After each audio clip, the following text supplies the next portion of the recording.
acá. Bueno. Sí, decime.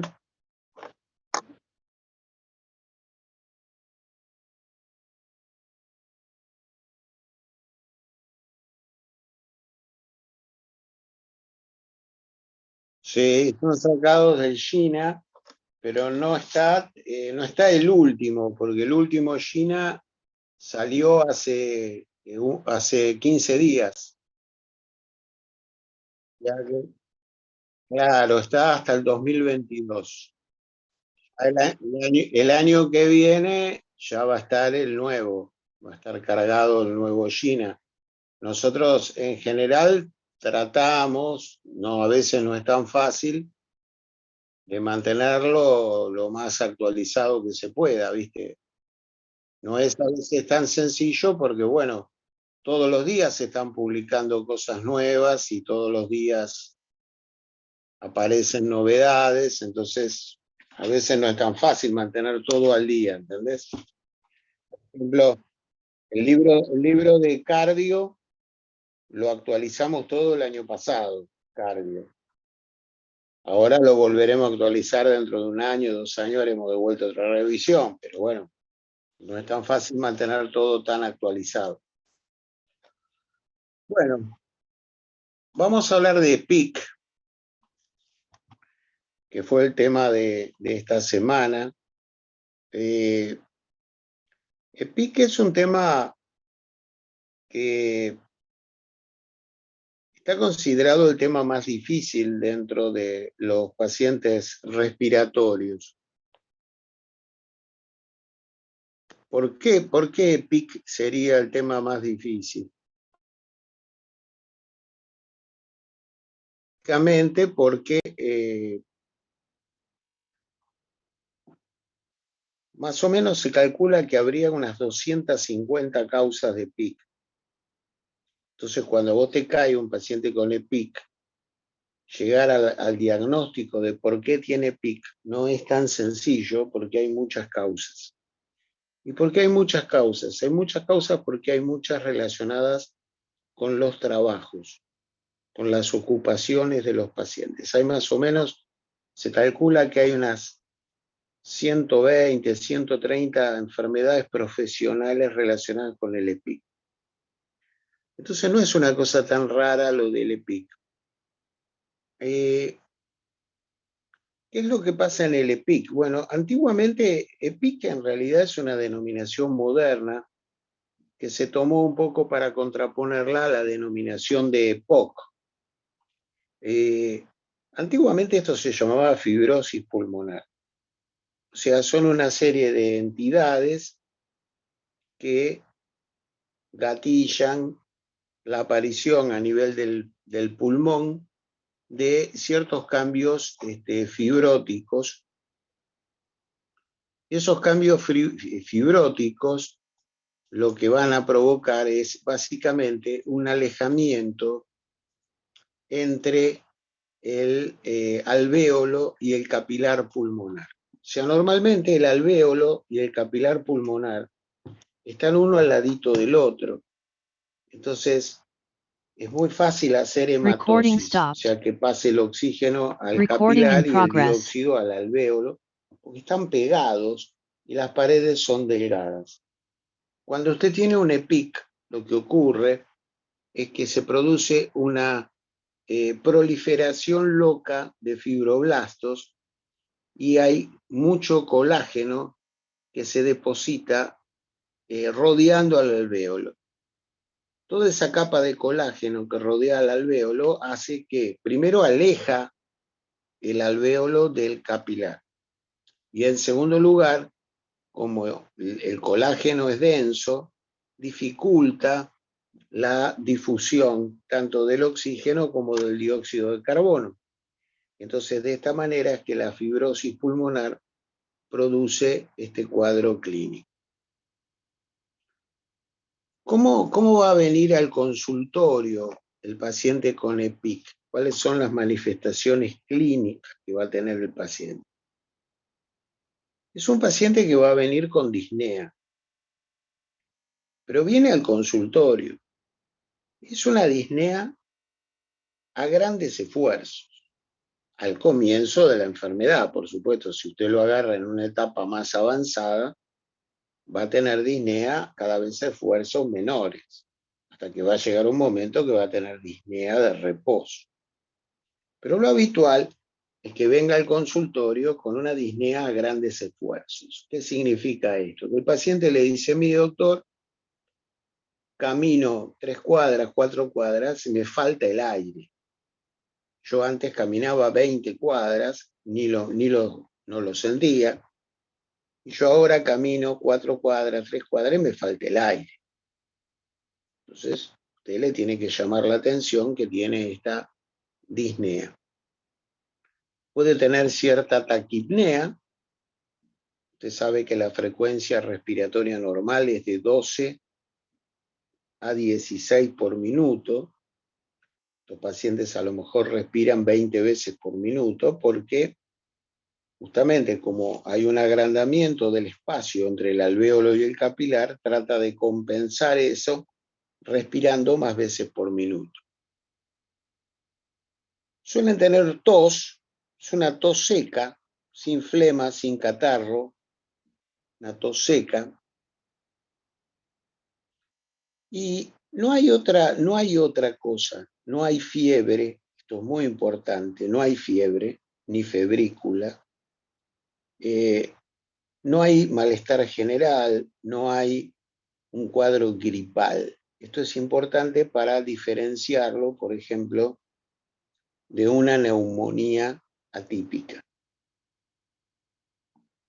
que va a ser uno de los diagnósticos diferenciales. Cuando usted tiene una neumonía atípica, la neumonía es un cuadro agudo, donde usted puede tener disnea, puede tener tos seca, si es una neumonía atípica, a veces tiene poca expectoración, pero tiene malestar general, tiene un cuadro gripal y tiene fiebre.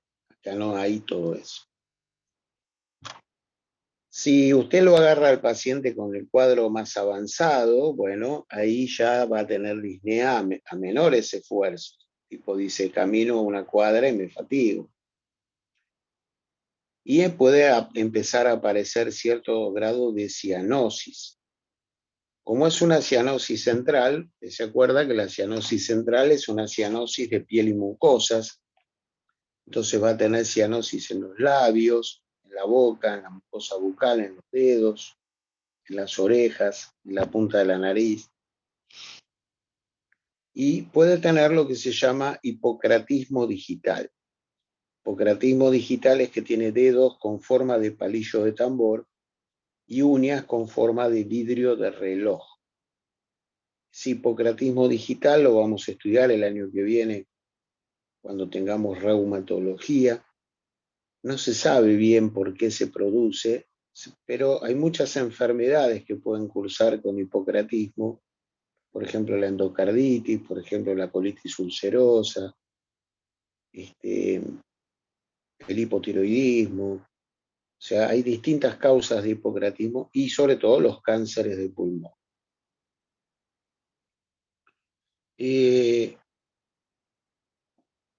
¿Por qué se mueren estos pacientes? Bueno, la fibrosis se va haciendo más persistente y más persistente.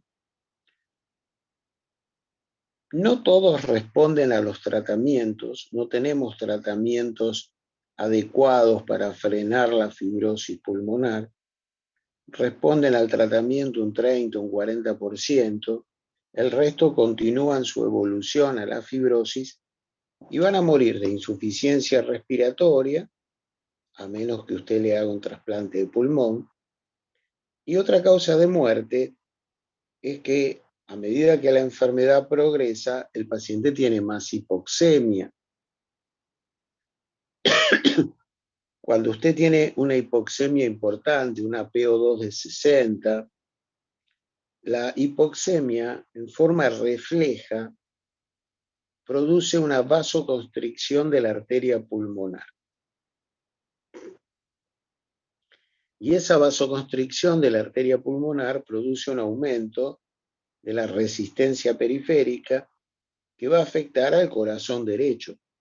y eso hace que el paciente pueda desarrollar una insuficiencia cardíaca derecha, y muchas veces se pueden morir por esa insuficiencia cardíaca derecha.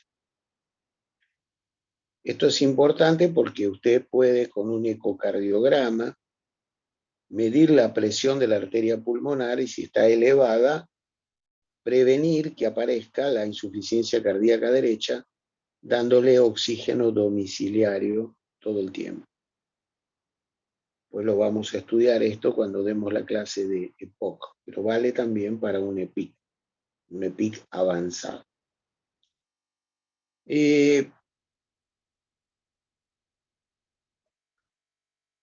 ¿Por qué causas puedo tener EPIC?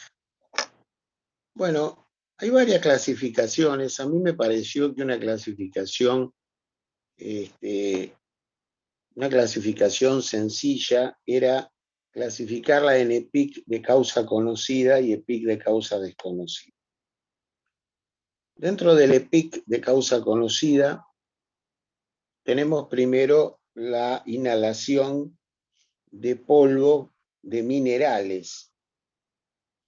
Esa inhalación de polvo de minerales se conoce con el nombre de neumoconiosis. Tenemos dentro de esas neumoconiosis a 4 enfermedades, que son la silicosis, donde el paciente inhala cristales de sílice, la antracosis, que inhala mineral de carbón mineral, la asbestosis, que inhala asbestos, y la beriliosis, que inhala berilio. Acá es muy importante que usted haga un interrogatorio minucioso acerca de qué trabaja el paciente ahora, pero también de qué trabajó el paciente antes. Vos a lo mejor te viene un paciente de 50 años, con disnea, grandes esfuerzos, tos seca, vos decís, bueno, parece que es un EPIC. Entonces vos le preguntas, señor, ¿usted de qué trabaja? Yo soy remisero. Vos decís, bueno, remisero no tiene un carajo que ver con el EPIC. Pero resulta que el señor es boliviano. Entonces vos le decís, ¿y usted cuánto hace que vino a la Argentina? No, yo vine a la Argentina a los 30 años. ¿Y en Bolivia usted de qué trabajaba? No, yo trabajaba de minero en Bolivia. Saben que en Bolivia, en Chile, en Perú, la minería es muy importante. Hay mucha gente que trabaja en la minería. Entonces, bueno, ahí usted tiene que preguntar no solo de qué trabaja ahora, sino de qué trabajó anteriormente. Después tenemos enfermedades producidas por polvos orgánicos, donde ahí usted tiene la inhalación de partículas orgánicas que terminan provocando EPIC. Ahí hay varias enfermedades profesionales, muchas, hay como 100 y pico. Podemos comentar algunas. Por ejemplo, en Europa está el pulmón del granjero. Pulmón del granjero porque en Europa el ganado no se cría en el campo como acá. Acá nosotros tiramos la vaca en el campo y la vaca crece sola.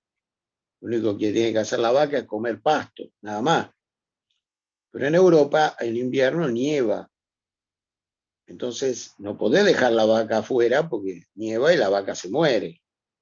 Entonces ellos en invierno tienen que meter el ganado dentro de los corrales y, por supuesto, no puede salir la vaca a comer pasto porque está todo lleno de nieve. Entonces la tienen que alimentar con heno.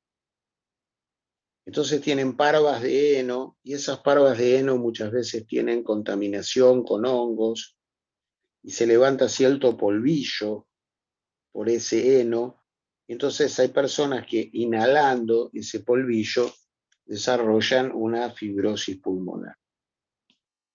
Está, por ejemplo, el pulmón del cuidador de aves, donde también usted tiene estas plantas industriales de pollos, donde a lo mejor hay 2000 pollos, y entonces usted le tiene que dar el alimento a los animales, y el alimento proviene del maíz, y entonces el maíz viene en bolsas, y esas bolsas vienen con un cierto polvillo, entonces usted puede inhalar todo ese polvillo.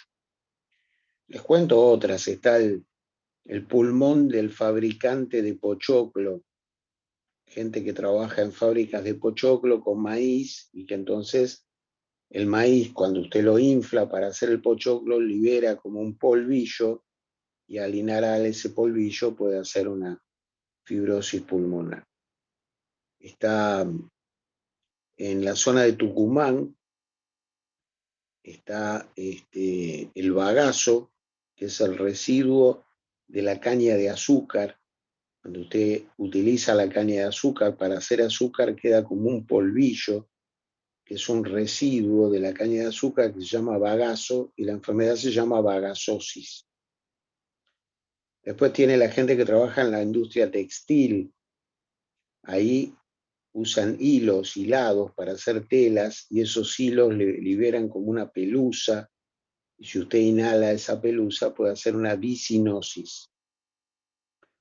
Acá en la provincia de Buenos Aires está el pulmón de los trabajadores de los silos, esas grandes construcciones donde están llenas de granos, y vienen los camiones, y entonces usted abre el silo y pasa el grano al camión, y se llena el camión para llevarlo al puerto. Si usted trabaja sin protección, cuando se llena el camión, se levanta todo un polvillo de los granos, y si usted inhala crónicamente ese polvillo, puede tener un EPI. Entonces, como vemos, hay muchas enfermedades profesionales relacionadas con la inhalación de polvos orgánicos. De vuelta, acá es importante de qué trabaja ahora y de qué trabajó antes. Después puede haber enfermedades profesionales producidas por sustancias químicas, por gases, por vapores, por aerosoles. Por ejemplo, tenemos las personas que inhalan paraquat. El paraquat es un herbicida que se usa para fumigar los campos, para controlar las plagas. Esa inhalación de paraquat puede provocar una fibrosis pulmonar. Tenemos, por ejemplo, personas que trabajan en la industria del cloro, donde usted a lo mejor tiene un enorme recipiente y tiene almacenado litros y litros de cloro.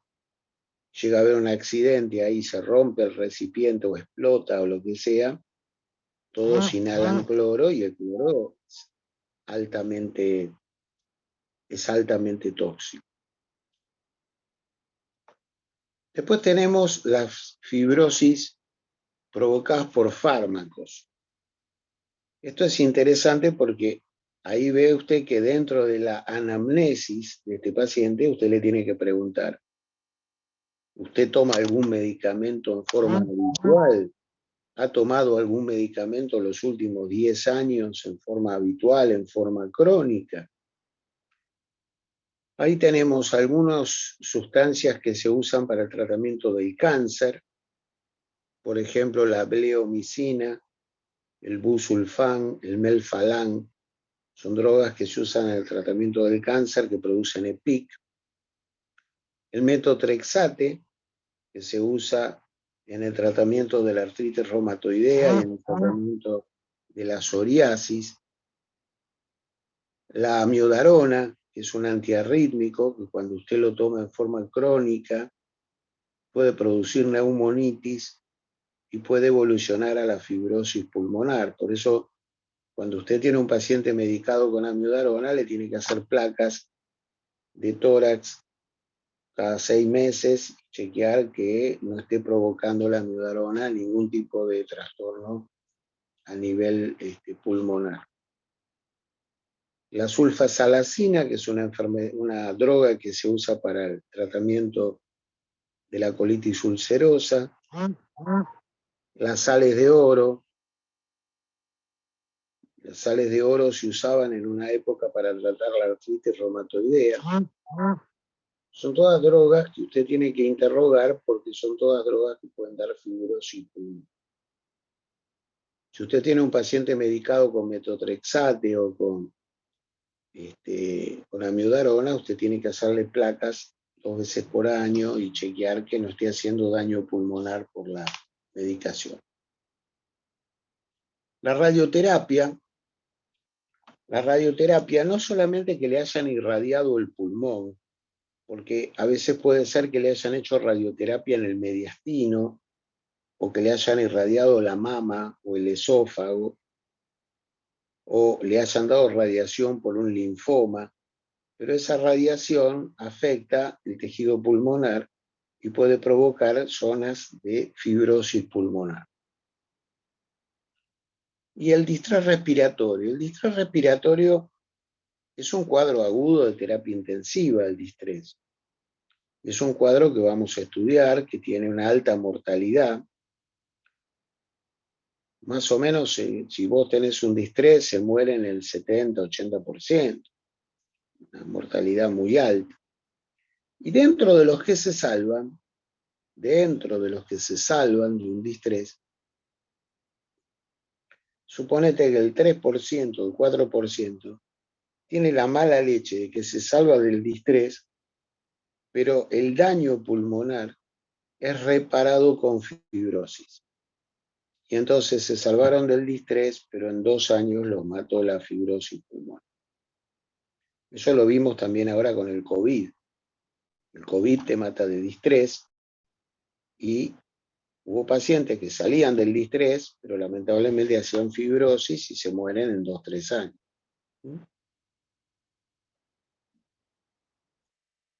Después tenemos las causas desconocidas de EPIC.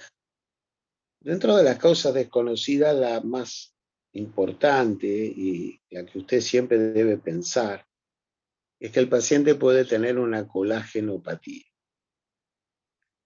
La colágenopatía son un grupo de enfermedades que se estudian en reumatología, que vamos a estudiar el año que viene, que incluyen al lupus, a la artritis reumatoidea, la esclerodermia, la enfermedad de Sjögren, la dermatopolimiositis, la enfermedad mixta del tejido conectivo y la policondritis recidivante. Todas estas pueden dar EPIC. Todas estas pueden dar EPIC. ¿En qué casos lo tengo que sospechar? Bueno, las colágenopatías son mucho más comunes en mujeres que en varones. Mujeres jóvenes en general. Entonces usted, si tiene una chica de 42 años con un EPIC, y usted tiene que descartar que no tenga un Sjögren, que no tenga una artritis, que no tenga un lupus, que no sea una enfermedad mixta. Tiene que descartar esto. El lupus suele dar un EPIC que no suele ser grave. Suele ser un EPIC entre leve y moderado. Es raro que te mate. No te mata el EPIC en el lupus. El lupus usted lo diagnostica con los anticuerpos, el ANA y el anti-ADN mono y bicatenario. La esclerodermia. Esclerodermia es una enfermedad que cuando da EPIC es un EPIC muy grave y se puede morir de insuficiencia respiratoria. Ahí los anticuerpos son el esclero 70 y el anticentromio. Después tenemos la enfermedad de Sjögren, suele dar un EPIC entre leve y moderado. La artritis reumatoidea, que da un EPIC entre leve y moderado. La policondritis recidivante, que da un EPIC entre leve y moderado. La dermatopolimiositis, lo mismo. Y la enfermedad mixta del tejido conectivo puede dar un EPIC muy grave porque la enfermedad mixta es una mezcla de lupus, artritis y esclerodermia, pero la mayoría de los casos después va a la esclerodermia. Entonces, tiene el pronóstico malo de la esclerodermia. Después tenemos la sarcoidosis, de la cual vamos a hablar, la esclerosis tuberosa de la neurofibromatosis, son enfermedades neurológicas raras, genéticas, la linfangioleiomyomatosis, que es una enfermedad rara. Después tenemos el EPIC asociado a enfermedades hepáticas, sobre todo cirrosis biliar primaria y hepatitis crónica, muy raro. El EPIC asociado a enfermedad inflamatoria intestinal y a enfermedad de Whipple, muy raro. La amiloidosis pulmonar, muy rara.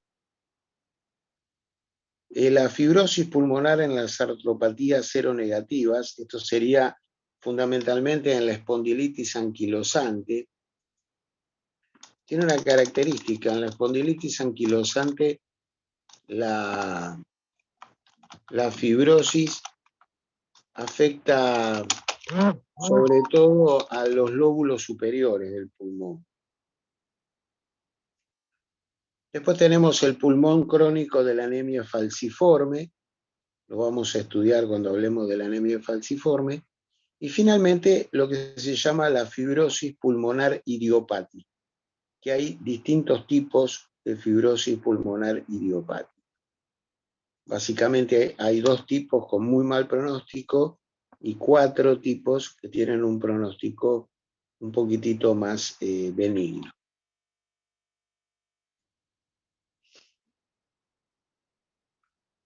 ¿Cómo se estudia a un paciente que tiene EPIC? Bueno, en general siempre más o menos estudiamos de la misma manera. Tenemos en primer lugar la espirometría, es una espirometría restrictiva, con un gran compromiso de la capacidad vital forzada y con un índice de tifeno normal o aumentado. Los gases en sangre van a ser importantes para ver qué grado de hipoxemia tiene el paciente. En general, en los estadios iniciales solo hay hipoxemia. Tiene que ser un estadio muy avanzado para que haya hipoxemia hipercapnia. En general, al comienzo, a los primeros años, hay solo hipoxemia. En el laboratorio usted pide una rutina completa, va a prestar atención al eritro. La eritro suele estar elevada en las colagenopatías. Puede pedir los anticuerpos para el lupus, anticuerpos para la artritis. Para la artritis pide el factor reumatoideo y el anticuerpo anticitrulina. También en el caso de la sarcoidosis es útil el laboratorio porque hay hipercalcemia y aumento de los niveles circulantes de la enzima convertidora de angiotensina. Le va a pedir una placa de tórax. La placa de tórax usted va a ver primero qué imágenes le va a dar el EPIC. El EPIC puede dar distintas imágenes. Puede dar una imagen que se llama en vidrio delustrado o en vidrio esmerilado. Es como ese vidrio medio opaco que deja pasar la luz pero que es medio opaco. Después puede haber imágenes reticulares, donde hay zonas del pulmón que parecen como si fuera una red. La palabra reticular quiere decir red. Puede haber imágenes nodulillares, que son pequeños nodulillos intensos de color blanco, se ven en los pulmones. Puede haber imágenes, o sea, hay red con nodulillos arriba de la red. Y finalmente las imágenes en panal de abejas. Las imágenes en panal de abejas son quistes de paredes gruesas que simulan la imagen del panal de las abejas y que se ven en los pacientes con EPIC avanzados, ya tienen la enfermedad hace muchos años.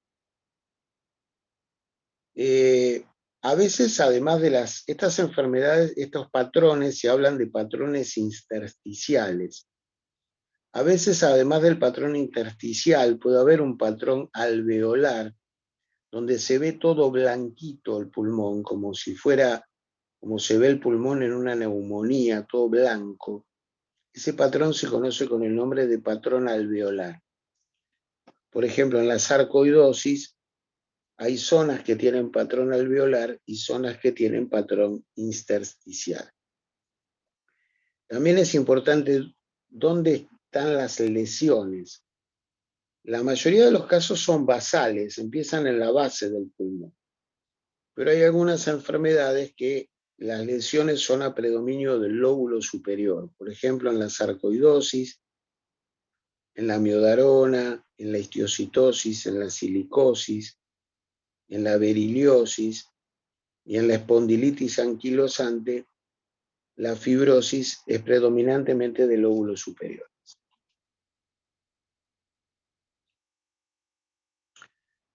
No dijimos que cuando usted oculta a estos pacientes en el pulmón, lo que va a escuchar son crepitantes secos, se llaman crepitantes tipo velcro.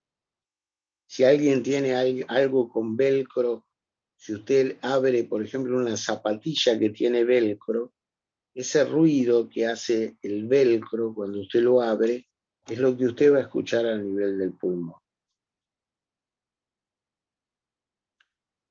¿Qué más le puede pedir a usted además de esos estudios? Es muy útil la tomografía, una tomografía computada de pulmón, pero se pide tomografía computada de alta resolución.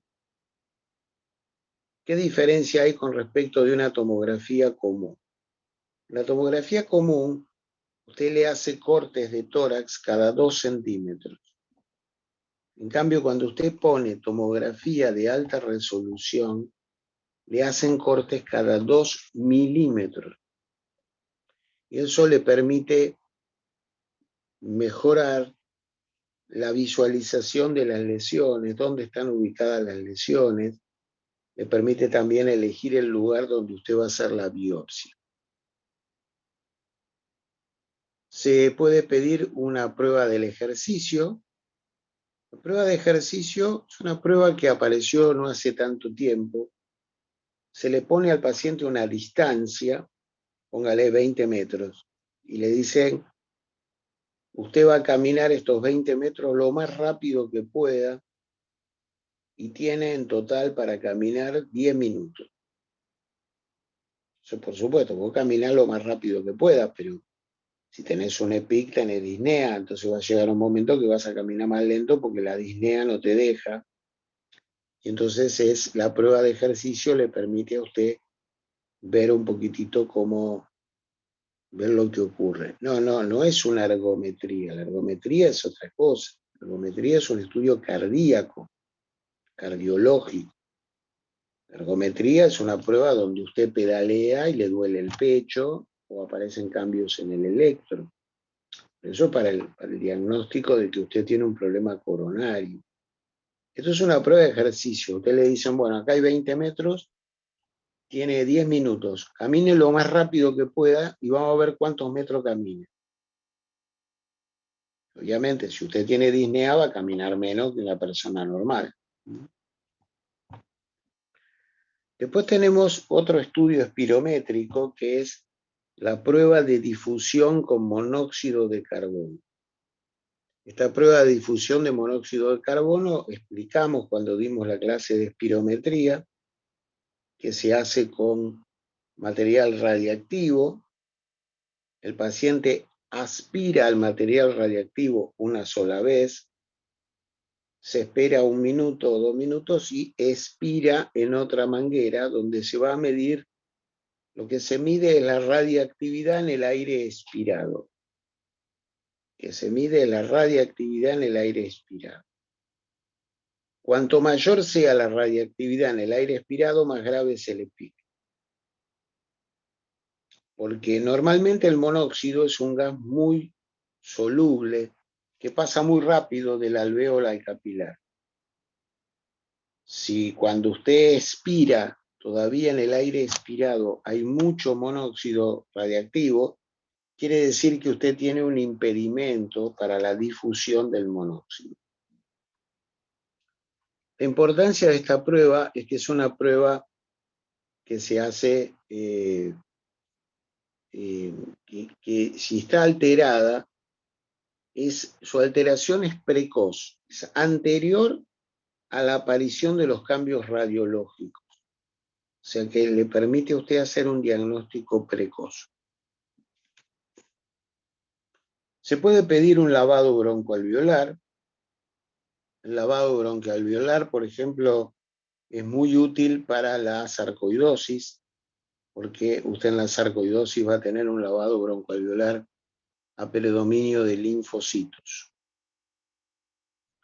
El centellograma con galio se puede pedir para el diagnóstico de sarcoidosis. Y después le quedan la biopsia pulmonar, que se puede hacer una biopsia transbronquial o se puede hacer una cirugía y hacer una biopsia a cielo abierto. La biopsia a cielo abierto tiene la ventaja de que usted puede sacar pedacitos más grandes de tejido, puede sacar de varias zonas del pulmón, de diferentes zonas.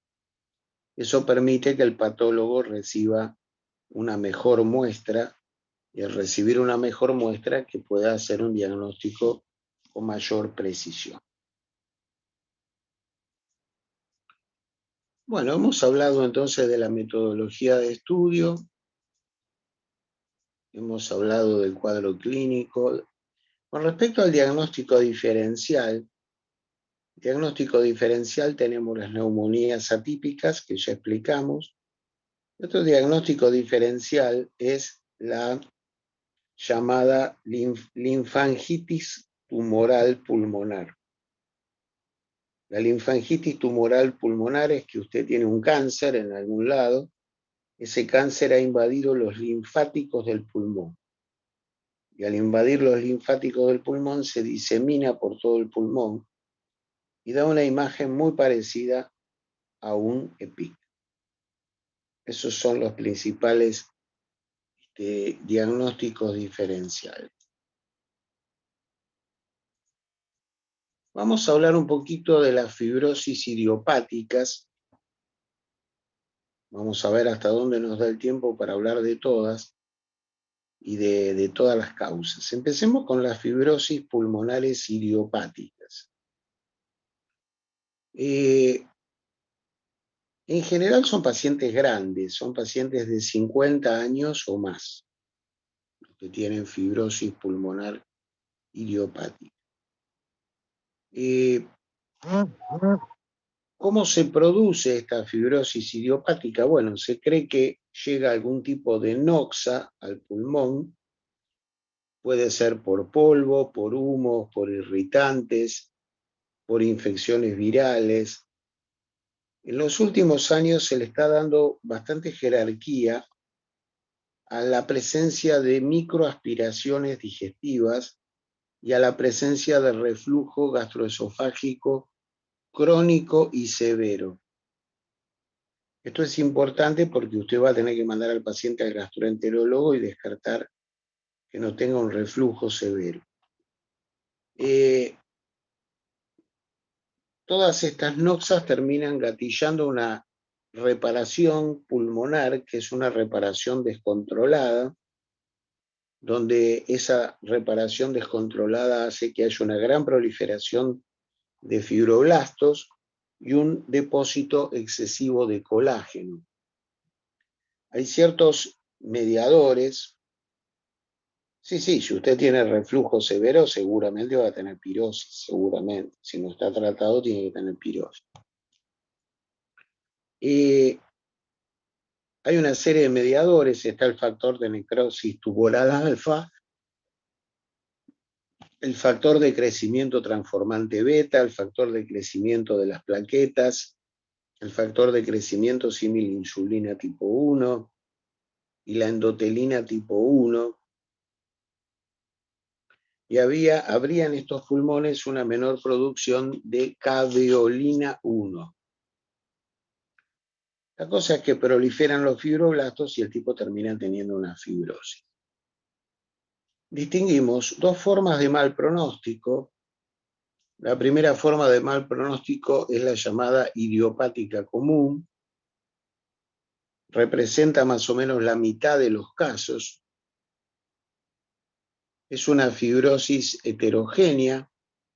En el lavado broncoalveolar no hay linfocitos, predomina el reticulado periférico y se mueren en pocos años. Y después tenemos lo que se llama la neumonía intersticial aguda, o NIA. Antiguamente se llamaba enfermedad de Hamann y Rich.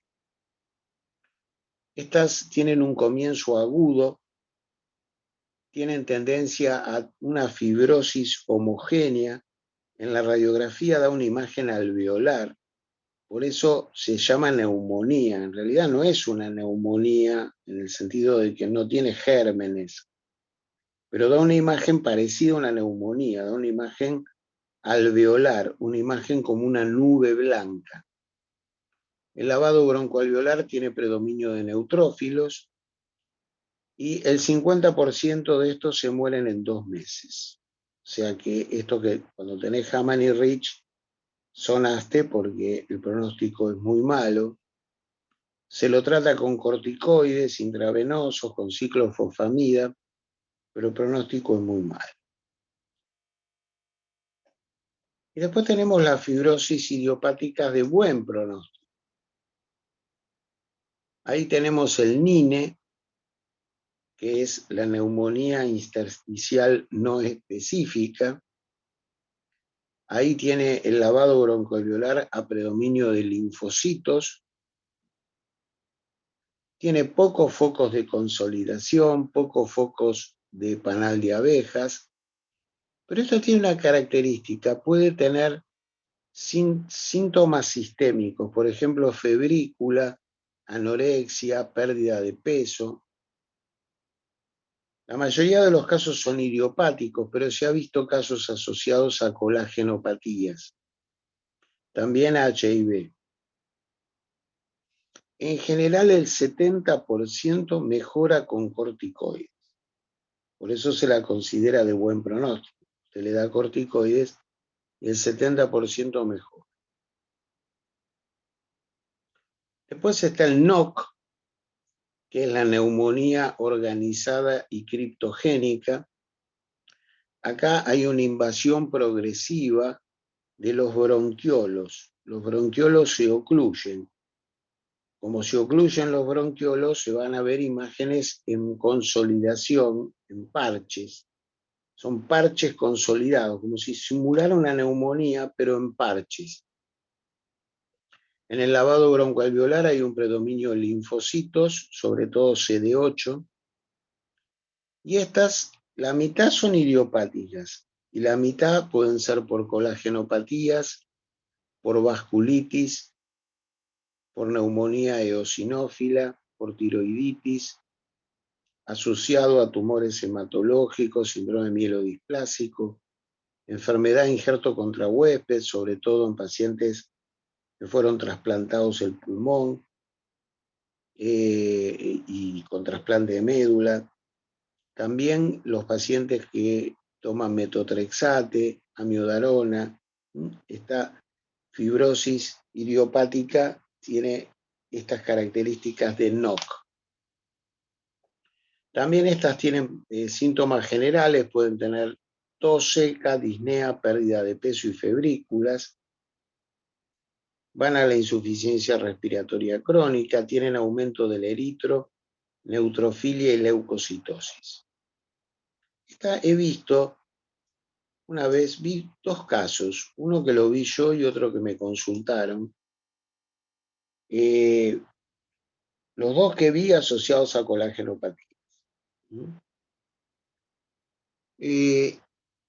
Se le da corticoides, 2/3 de los pacientes mejoran con los corticoides, 2/3, o sea, más o menos el 66% mejora con corticoides.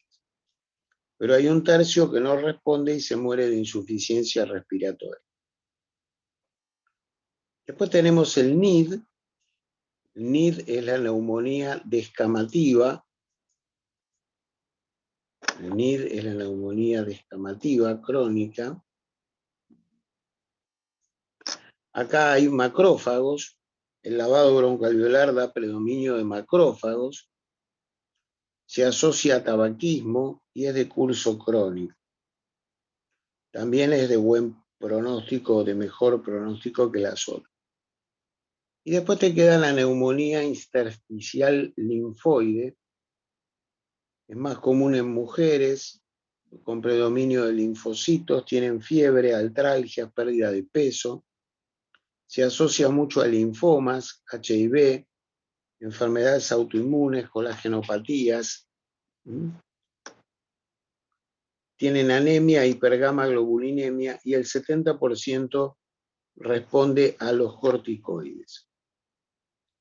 Se ha descrito últimamente un anticuerpo marcador de la fibrosis idiopática, que son los anticuerpos antiperiplaquina. Anticuerpos antiperiplaquina, que son positivos en el 40% de los casos.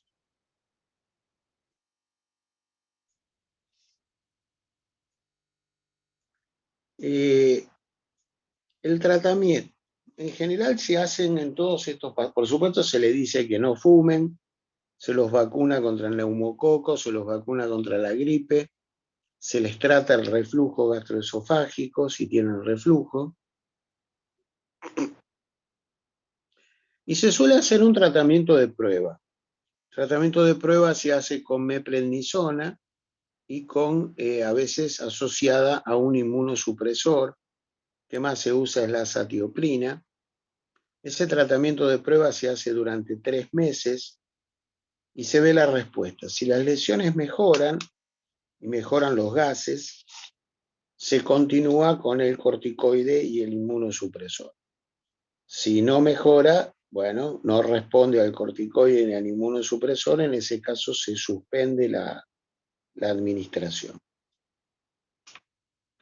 Últimamente han salido al mercado 2 drogas carísimas, salen más o menos $1000 por mes el tratamiento. Una es la pirfenidona. La pirfenidona tendría un efecto antifibrótico, antiinflamatorio, antioxidante. Se da una cápsula por día. Las cápsulas son de 267 miligramos durante una semana.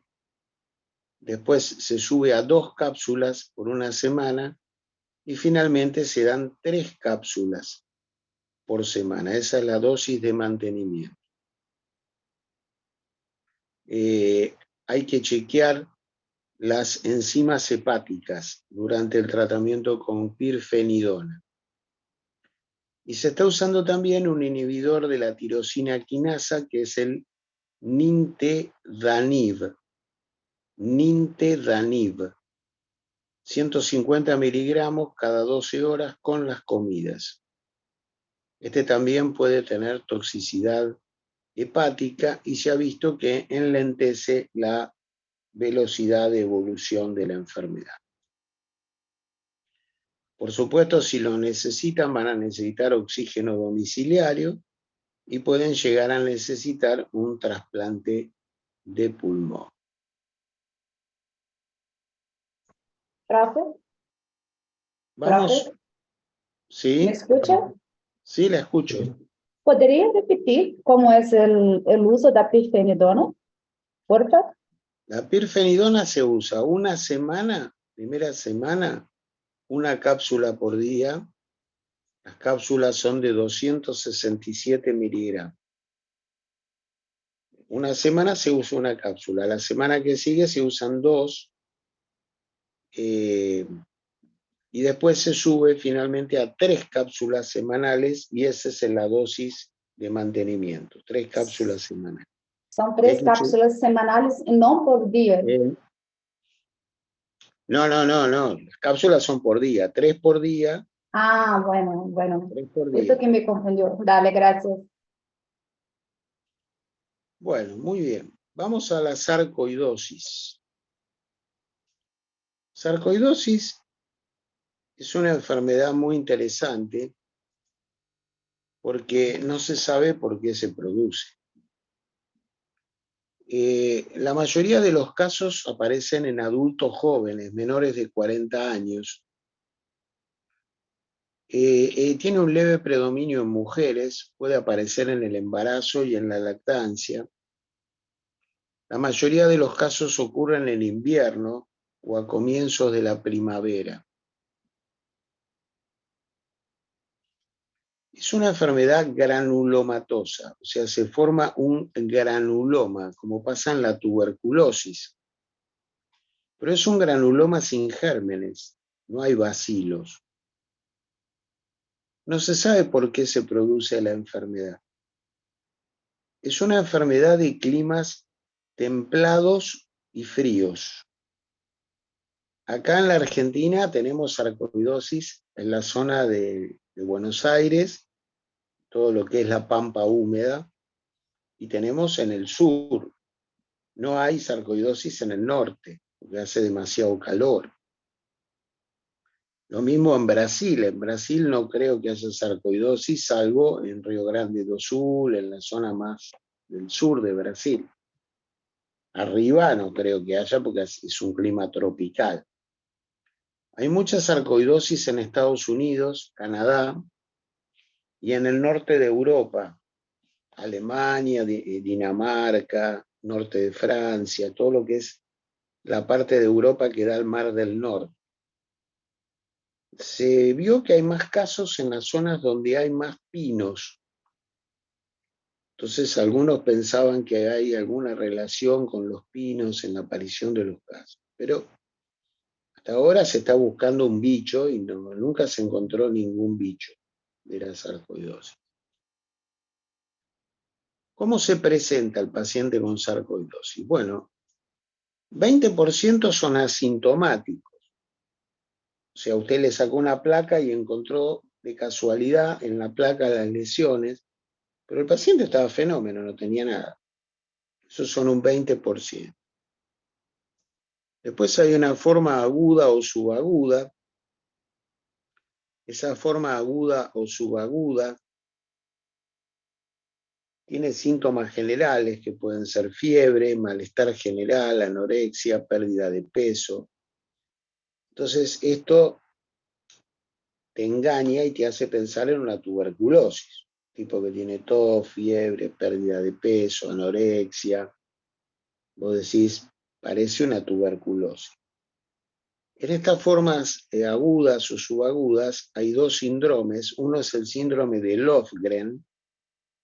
Síndrome de Löfgren tiene eritema nodoso, que es la aparición de nódulos subcutáneos en los miembros inferiores subcutáneos, son nódulos dolorosos y palpables, la presencia de ganglios en el hilio pulmonar bilateral en la placa, y la presencia de dolores articulares y artritis en las articulaciones. Ese es el síndrome de Löfgren.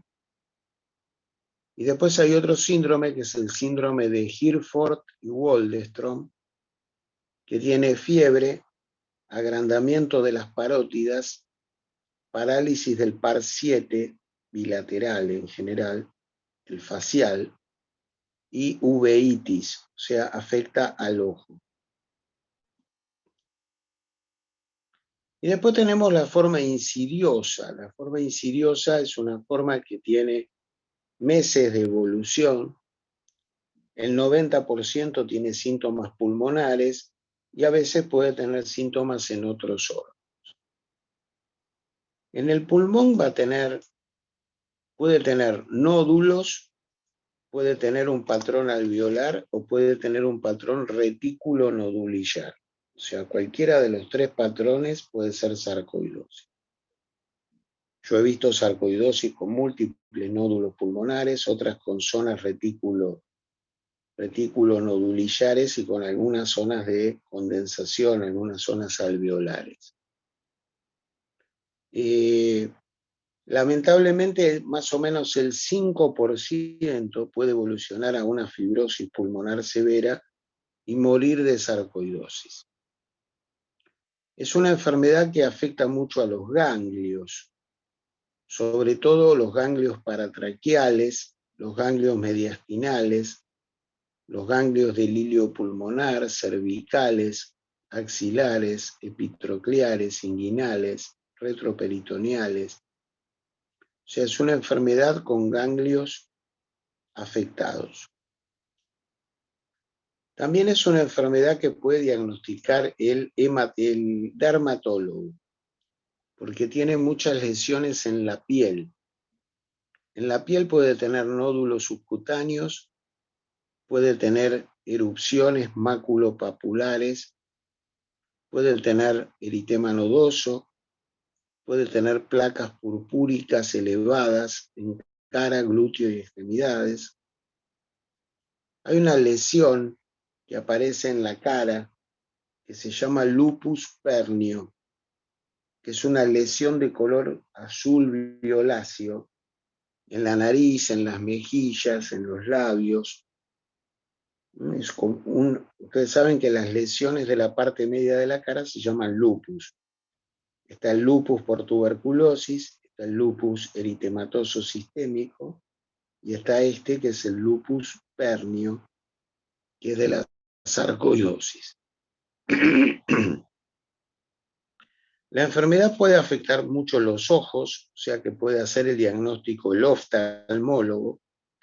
Pueden tener uveitis, a veces pueden tener un síndrome de ojo seco y pueden tener exoftalmos bilateral.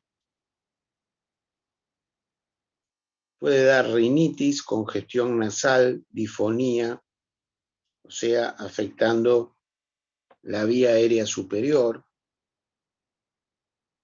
El vaso tiene esplenomegalia en el 7% de los casos, pero el vaso está infiltrado en la mitad de los casos. El hígado también está infiltrado en el 70% de los casos. Pueden tener hepatomegalia, aumento de la fosfatasa alcalina y las transaminasas pueden estar levemente aumentadas. La sarcoidosis del sistema nervioso central es rara, 5%. Lo más común es el daño de la parálisis del sexto par.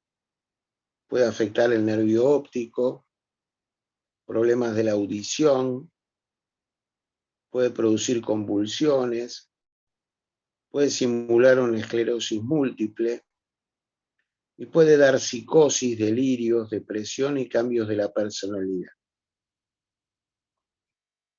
El hueso está afectado solo en el 5% de los casos, produce lesiones líticas, quísticas, lesiones en sacabocados, sobre todo en los huesos de las manos y de los pies. El compromiso de los músculos es raro. Es muy grave el compromiso cardíaco. Cuando afecta el corazón, la sarcoidosis produce una miocarditis con mucha tendencia a la muerte súbita por arritmias ventriculares y por bloqueos. Puede afectar la zona de la hipófisis y puede invadir la glándula adrenal, puede invadir el testículo. Así que, como ven, es una enfermedad que puede comprometer múltiples órganos. Pero dentro de esos múltiples órganos, los más comunes son la piel, los ojos, los ganglios, hepatoesplenomegalia y el pulmón. Eso sería lo más común.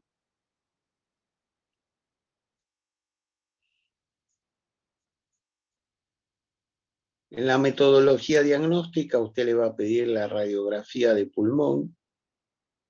Ya dijimos que puede haber nódulos, puede haber imágenes alveolares, imágenes intersticiales.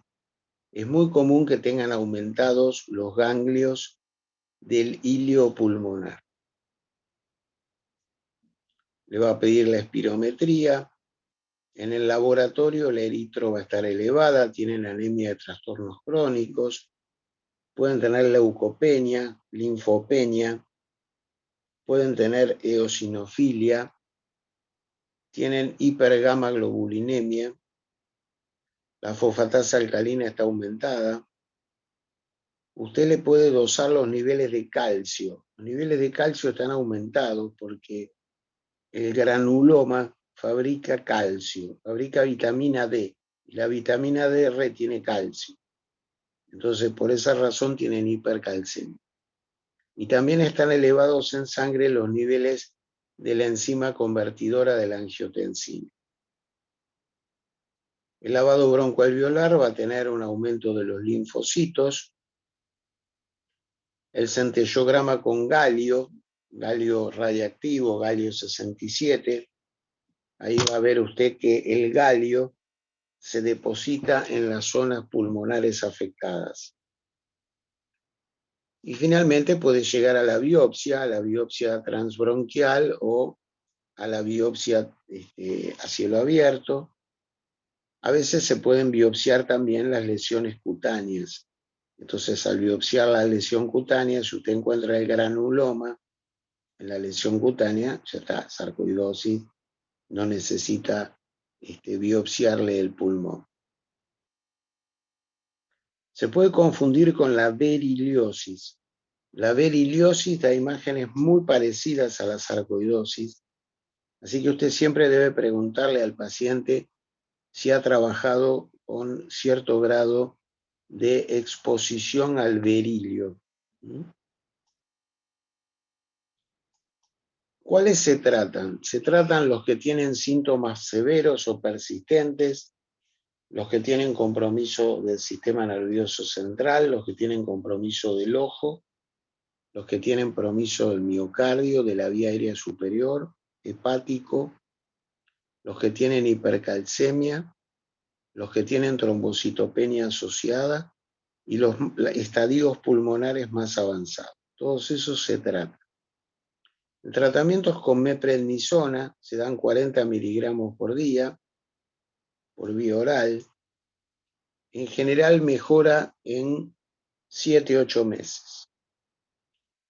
Si no mejora con la meprednisona, se puede pasar a ciclosporina, que es un inmunosupresor muy potente, que se usa en los pacientes trasplantados, y en general la ciclosporina se reserva para los que no responden a los corticoides. Se muere más o menos alrededor de un 5%.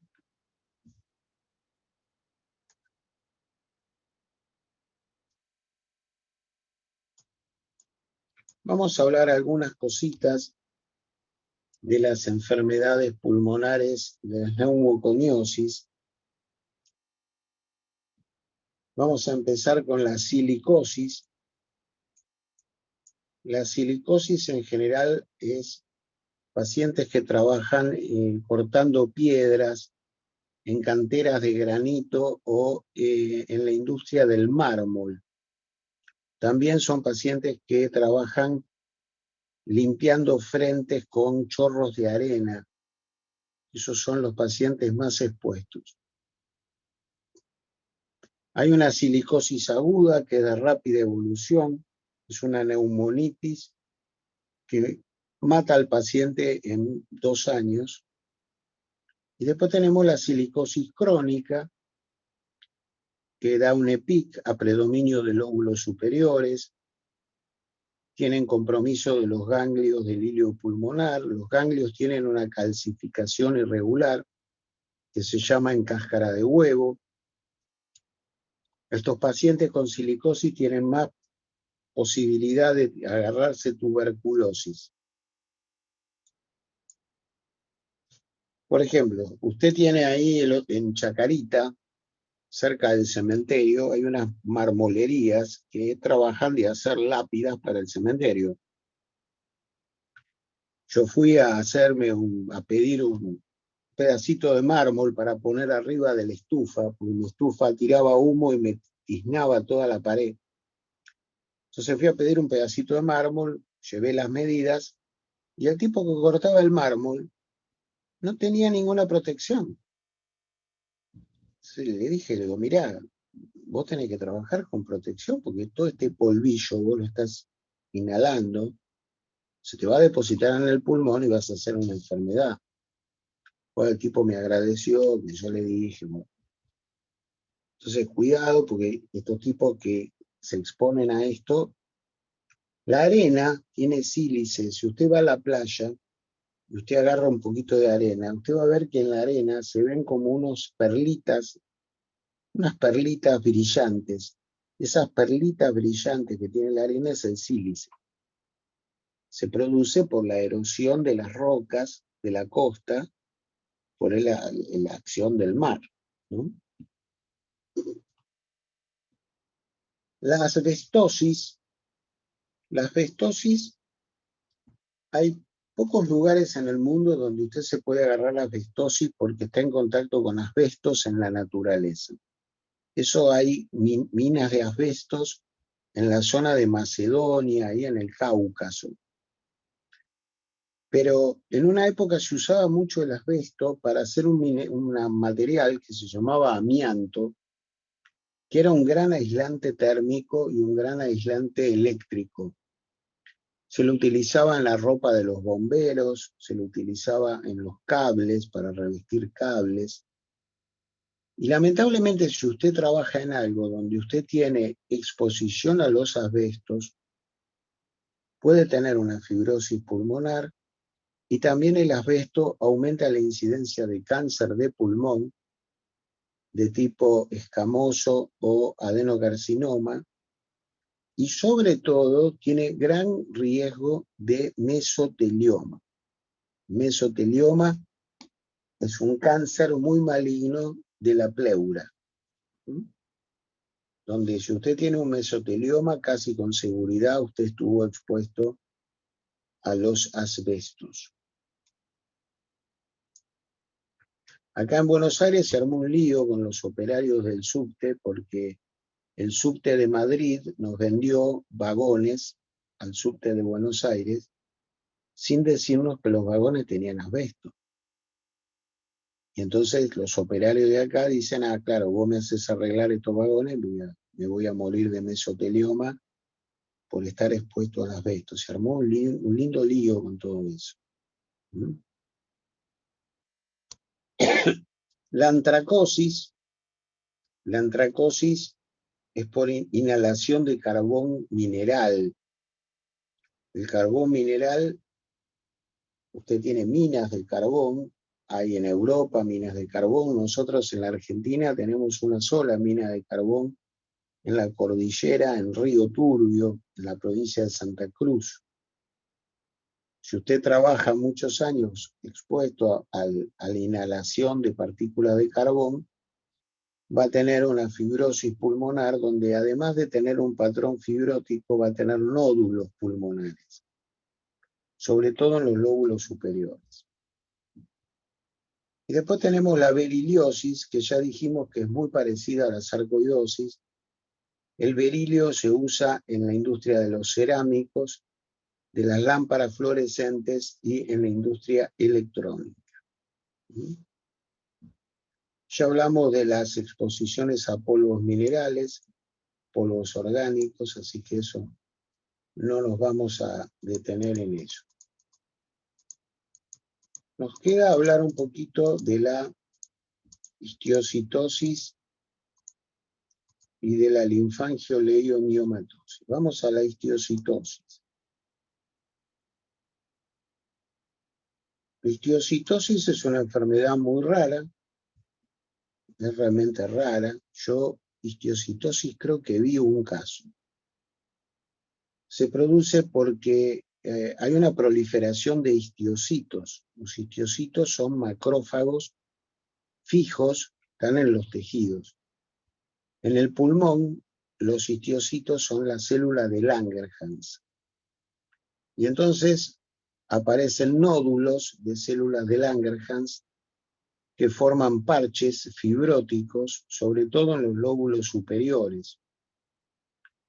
Estas células de Langerhans, usted le puede hacer una reacción química para una proteína que se llama S100 y va a dar positiva. Eso permite hacer el diagnóstico en el lavado broncoalveolar. y si usted las mira al microscopio, tienen gránulos, son células con forma de raqueta de tenis, y tienen gránulos que se conocen con el nombre de gránulos de Dierbach o gránulos de Langerhans. La histiocytosis puede presentar neumotórax en 13% de los casos y tiene una característica. 10% pueden tener tumores histiocíticos en la mandíbula, costillas o calota. Y un 20% puede tener compromiso del hipotálamo y presentarse con diabetes insípida. Aparentemente son pacientes fumadores los que están más expuestos a la histiocitosis. Se les tiene que decir que tienen que dejar de fumar, se los trata con corticoides, no todos responden un 30%, y en general se muere el 4% de los pacientes y la sobrevida media es de más o menos 13 años. Se les puede hacer trasplante de pulmón, pero el problema es que la enfermedad puede reaparecer también en el pulmón trasplantado. Esta es la histiocitosis. Y después tenemos una enfermedad más rara, todavía, que es la linfangioleiomyomatosis. Es una enfermedad de mujeres jóvenes, mujeres menores de 40 años. Es una forma frustra de una enfermedad neurológica que se llama esclerosis tuberosa. Hay un gen TSC1 o TSC2, son los genes afectados. Hay una proliferación de células parecidas a las células musculares lisas. Estas células proliferan en el pulmón, en el riñón y en los ganglios linfáticos. ¿Cómo? No lo escuché. Linfangioleiomyomatosis. Linfangioleiomyomatosis. Puede haber acúmulos de células musculares y linfáticas a nivel pulmonar, puede afectar los ganglios del mediastino, del retroperitoneo, pueden tener derrame pleural, pueden tener tumores retroperitoneales. La enfermedad empeora con los estrógenos y con el embarazo. Es común que tengan hemoptisis, es común que tengan neumotórax, es común que tengan quilotórax. Esas son las complicaciones. Te mata, pero te mata en forma progresiva, más o menos tardan en morir unos 10 años. Se los trata con una droga inmunosupresora que se llama sirolimus. Mejoran un poquito, enlentece un poquito la evolución. A veces pueden requerir cirugías para sacar estos tumores o para drenar los quilotórax. Puede asociarse a osteoporosis. Yo vi un solo caso, nunca había visto un caso de linfangioleiomyomatosis, y un día termino de dar la clase, esta clase que les doy a ustedes, y una de las alumnas, que era una señora de cierta edad, tendría 45, 50 años, se acerca y me dice: doctor, yo tengo linfangioleiomyomatosis. Digo, no me diga. Primer caso que vi. Me dijo que me iba a traer los estudios, me trajo los estudios, me dijo que la estaba siguiendo el jefe de neumonología de Favaloro, y resulta que cuando me dice, no confundir linfangitis tumoral con linfangioleiomyomatosis, son dos cosas distintas, ¿eh? Linfangitis tumoral es que usted tiene un tumor maligno. Linfangioleiomyomatosis es una enfermedad específica. Bueno, me dijo que lo estaba tratando el jefe de neumo del Favaloro. Me dijo el nombre del jefe de neumo de Favaloro y era un amigo mío que habíamos sido compañeros de residencia. Así que me dio el teléfono, lo llamé, una alegría encontrarlo, y me dijo que tenía 8 casos de linfangiolideomiomatosis. O sea que la enfermedad es rara, pero que la hay. Y si hay 8 casos, es un número bastante grande. Bueno, muy bien. Bueno, con esto hemos terminado todo lo de PIC. Nos quedó lo de trasplante pulmonar, eso lo pueden leer, está en la parte de paciente complejo del libro.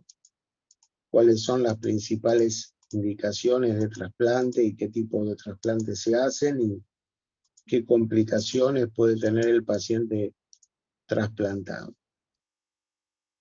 No sé si quieren hacer alguna pregunta, si tienen alguna duda de este tema o de otro tema, o si tienen alguna duda de la organización. Profe, ¿me escucha? ¿Cómo? ¿Me escucha? Te escucho muy bajito. Voy a intentar aumentar. ¿Me ¿Qué me escucha? preguntabas? ¿Me escucha mejor ahora?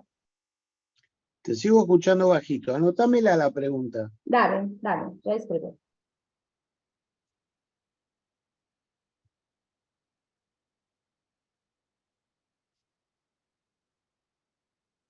No sé si hay alguna otra pregunta, alguna otra duda. La semana que viene vamos a hablar de cáncer. Vamos a hablar de cáncer de pulmón.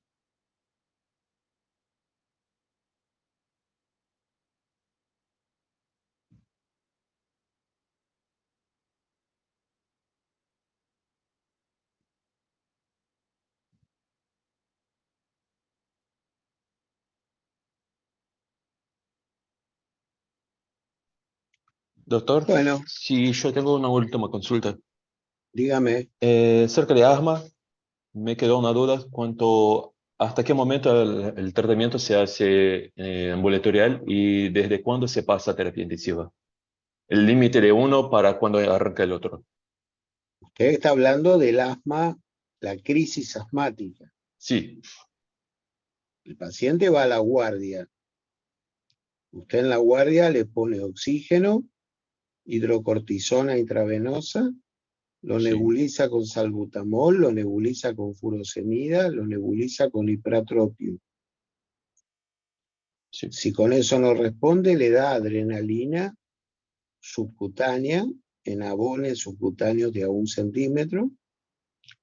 Si no responde a la adrenalina, pasa a terapia intensiva. Ok. Desde En ese adrenalina, momento entonces, pasa a terapia si intensiva. no responde, desde ahí terapia intensiva. Ok, Exactamente. A partir de ahí va a terapia intensiva. ¿Está? perfecto. Muchísimas gracias. Muy bien. La adrenalina se hace un abón subcutáneo más o menos cada 5 o 10 minutos, porque la vida media de la adrenalina son alrededor de 5 minutos. ¿Mm? ¿Hay alguna otra pregunta, alguna otra duda? Son hasta 10 aplicaciones de adrenalina, ¿no? Que se puede hacer con intervalo de 10 minutos. ¿Cómo? Que cuando aplico adrenalina tengo 10 aplicaciones. Hasta 10 aplicaciones se puede hacer de 1 centímetro. Hasta 10 aplicaciones de 1 centímetro. Pero muchas veces usted hace 3 y el paciente ya mejora mucho. Entonces, si usted hace 3 y ya el paciente mejoró, se para ahí, no le da más. Claro, Si no gracias, doctor. mejora, sigue dándole hasta darle 10. ¿Mm? Lo mismo acá me preguntaba alguien si siempre hacía todos los pasos. No, porque si usted lo nebuliza con salbutamol y el tipo mejora muchísimo el broncoespasmo, usted le da el corticoide y el salbutamol y nada más. Le da el corticoide y el salbutamol. Con eso mejoró, ya está. Ahora, una cosa importante. Cuando usted ingresa a la guardia con crisis asmática, el paciente se tiene que quedar en la guardia por lo menos 12 horas, hasta que empiece a hacer efecto corticoide. Y si usted lo manda a la casa precozmente, puede volver a hacer otra crisis asmática severa. Entonces no es esto cuestión de, bueno, ya me siento bien, me voy. No, macho, vos entraste acá, te quedás 12 horas. ¿Mm? Le digo eso porque muchas veces no se hace eso en las guardias y es peligroso mandar a la casa a un paciente porque el paciente puede volver a hacer broncoespasmo en la casa y todavía no tiene la protección del corticoide. Recuerde que el corticoide tarda entre 8 a 12 horas en actuar. Entonces usted lo deja en la guardia hasta que se cumplan las 12 horas. Cuando ya tiene el efecto del corticoide, lo manda a la casa si está bien, ¿no? Esa sería la idea. Doctor, una consulta en la parte de trasplante, por el tema de las suturas, por ejemplo, que el uso de esteroides se evita para llegar a que surja eso. ¿Qué es lo que Sí, causaría? se evita, pero a veces si es imprescindible hay que usarlo. Por Y en ejemplo, ese si usted caso, tiene un rechazo hiperagudo, el paciente se está muriendo. Le claro. va a tener que dar metilprednisolona porque no tiene otra alternativa. ¿Y cuál sería el efecto contraproducente en relación a la sutura? ¿Qué es lo que causa el esteroide? Y lo que pasa es que el corticoide siempre te retrasa la cicatrización de las heridas. Ah, correcto. Eso es lo que ocurre. Bien, gracias.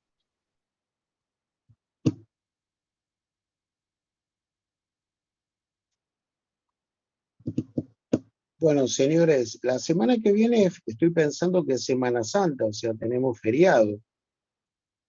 Así que esta clase ustedes no la van a, la clase que viene no la van a tener. Igual van a tener en las discusiones en las comisiones, pero la gente de jueves y viernes no va a tener la discusión. El tema es cáncer. Estúdienlo, si hay dudas, si hay cosas que no entienden o hay cosas que no les quedan claras, me escriben, me preguntan, yo no tengo problema, les contesto. ¿Está? Doctor, ¿Cómo?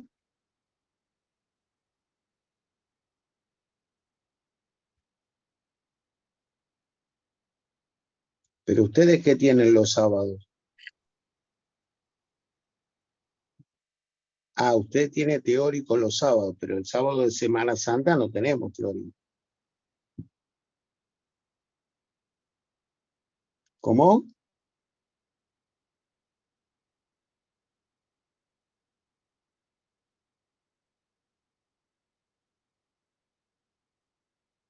Usted me está preguntando por el sábado de Semana Santa. Ese sábado no va a haber clase porque es Semana Santa. Pregúntenle al doctor Juliano, si él, a lo mejor él puede darles la clase. Si les puede dar la clase, fantástico. Yo voy a ver qué hago. Si puedo el jueves, a lo mejor les doy la clase. Vamos a ver qué puedo. Si puedo, yo les doy la clase. Ustedes fíjense, si les doy la clase va a aparecer en anuncios y avisos, va a aparecer jueves a la mañana, ya les pongo el pin para darles la clase. ¿Está?